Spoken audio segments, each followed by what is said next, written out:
Hey kids, welcome to the fort, where each week we get to read stories together. I have a question. Have you ever had someone do something mean to you? They said sorry, but was it hard to forgive them? Maybe what they did was really mean. Sometimes it's hard for us to accept when other people ask for forgiveness. We want to stay grumpy. We want to keep saying, I'm not going to forgive you. Well, one of the characters in our story wrestles with that today. Someone does something wrong to him, and he doesn't want to forgive. Let's read about it. Our story today is called The Forgiving Tree by the Berenstain Bears, Jan and Mike Berenstain.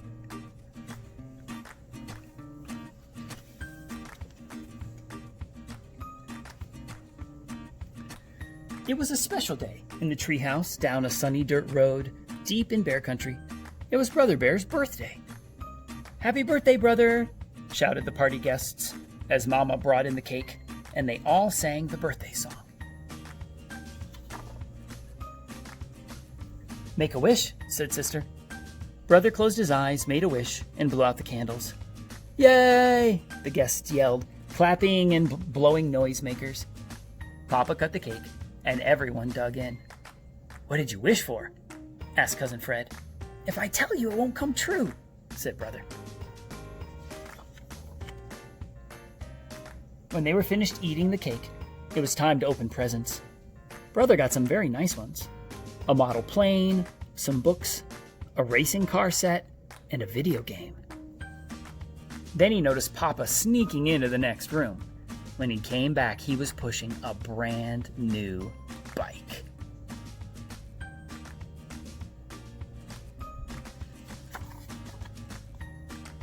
"Wow," said Brother excitedly. "It's exactly what I wished for." "Lucky you didn't tell," said Sister. "That's a beautiful bike," said Fred, admiring it. "I sure wish I had a bike like that." "Oh," said Brother without thinking. "You can borrow it anytime you like." "Gee, thanks," said Fred. "Let's try out that new video game," suggested Sister. All the cubs crowded around Brother and Sister, played the new video game. They were so interested they didn't notice anything else for a while. But then Brother looked over at his brand new bike. It was gone.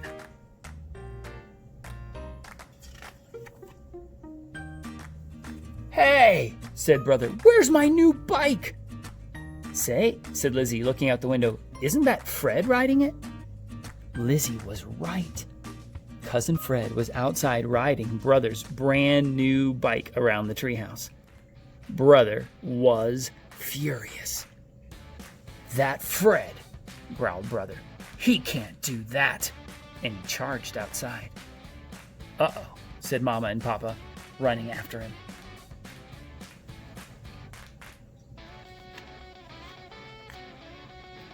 But they were too late. Brother was already chasing Fred around the treehouse, yelling for him to get off his bike. He startled Fred so much that poor Fred didn't look where he was going, and he ran right into the mailbox. He wasn't hurt, but the bike was.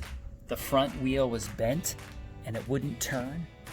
"Look what you did!" shouted Brother. "Who said you could ride my bike?" You did," said Fred. "You said I could borrow it any time." "I didn't mean right away," said Brother, stamping his feet. "I never even got to ride it." "Now, Brother," said Mama, "calm down. This is just a misunderstanding. Fred didn't mean any harm." "My bike is ruined," cried Brother. "Just look at it." "It's not ruined," said Papa. "We'll take it down to the bike shop and get it fixed up good as new." "But it won't be new," said Brother. "It will never be brand new again." And he stormed off in a huff. "Gee, I am sorry," said Fred. He felt awful. "I never meant to hurt Brother or his new bike." "Of course not, Fred," soothed Mama. "It was just an accident." "I'm sorry Brother's so mad," said Fred. "Do you think he'll ever forgive me?" "Of course he will," said Papa. "He'll get over it in no time." But Sister wasn't so sure. She followed Brother to their backyard treehouse.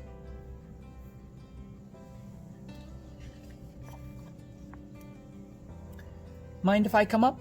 she called. Brother didn't answer. Sister climbed the ladder and found Brother sitting, sulking at the top. "You're certainly in a good mood," said Sister. "Humph," grunted Brother. Sister noticed a faded red line drawn down the middle of the treehouse floor.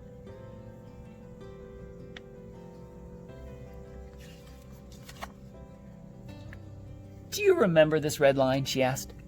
Brother shrugged. "We put it there a long time ago," Sister went on. "We were so mad at each other that we divided the treehouse in half. I sat on one side, and you sat on the other. We sat out here being mad at each other until it started to rain and we got soaked. By that time, we didn't even remember what we were mad about."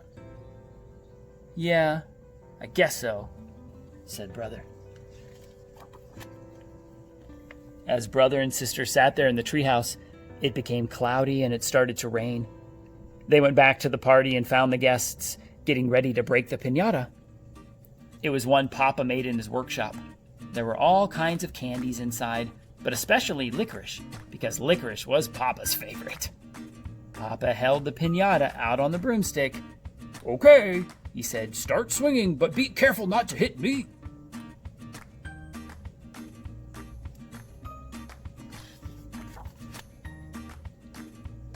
One after another, the cubs whacked the piñata until it finally broke open, spilling candy onto the floor.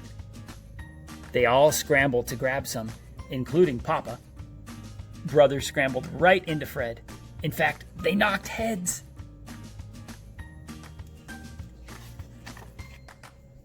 "Ow," said Fred, rubbing his noggin. "Oops, sorry," said Brother. "That's okay, Brother," said Fred. "I forgive you." "I forgive you too, Fred," said Brother, feeling ashamed of himself. "I shouldn't have yelled at you about the bike. It really was just an accident." "Nah, forget it," said Fred. And forget it they did, as they gathered up the candy. "You know," said Papa to Mama, as they watched the happy cubs, "that old tree in the backyard has seen a lot of forgiving over the years. I guess you'd call it a forgiving tree." The end of The Berenstain Bears and the Forgiving Tree by Jan and Mike Berenstain. Sometimes it's hard to forgive, isn't it? I think sometimes the hardest things to forgive are the things that hurt the worst in our heart. Sometimes we need to ask God to help us to be able to forgive when we can't. Those are usually the times when we most need to forgive.